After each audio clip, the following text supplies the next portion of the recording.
जय माता दी। आप सभी को नवरात्रि का 8वां दिन महागौरी माता की बहुत बहुत शुभकामनाएं बनी रहें और माता आप पर सदा सर्वदा अपनी कृपा बरसाएं। नवरात्रि में 8वें दिन महागौरी शक्ति की पूजा की जाती है। नाम से प्रकट है कि इनका रूप पूर्णतः गौरवर्ण है। इनकी उपमा शंख चंद्र और ककुंद के फूल से दी गई है।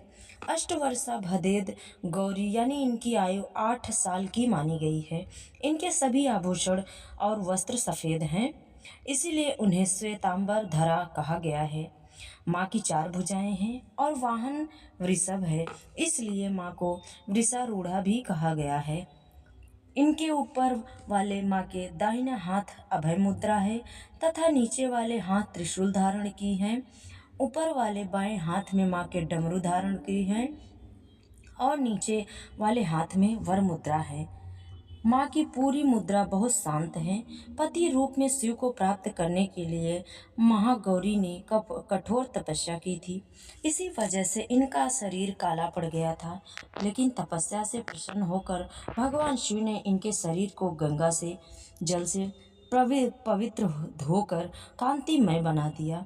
इनका रूप गौरवर्ण का हो गया, इसलिए ये महागौरी कहलाई। महागौरी की व्रत कथा।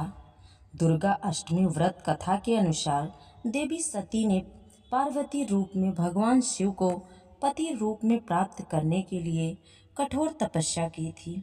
एक बार भगवान भोलेनाथ ने पार्वती जी को देखकर कुछ कह दिया, जिससे देवी का मन आहत हो गया और पार्वती जी तपस्या में लीन हो गईं।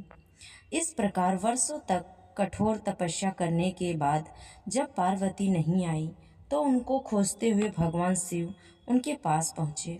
वहाँ पहुँचकर माँ पार्वती को देखकर भगवान शिव आश्चर्यचकित रह गए। पार्वती जी का रंग अत्यंत ओजपूर्ण था।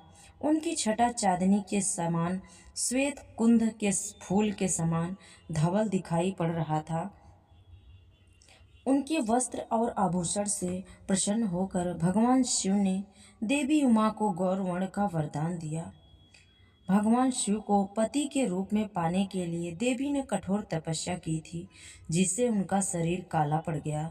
देवी की तपस्या से प्रसन्न होकर भगवान उन्हें स्वीकार कर लेते हैं और शिव जी की उनके शरीर को गंगा जल से धोते हैं। तब देवी अत्यंत गौरवर्ण की हो जाती हैं और देवी इनका नाम गौरी पड़ा है। महागौरी रूप में देवी करुणामय, स्नेह में शांत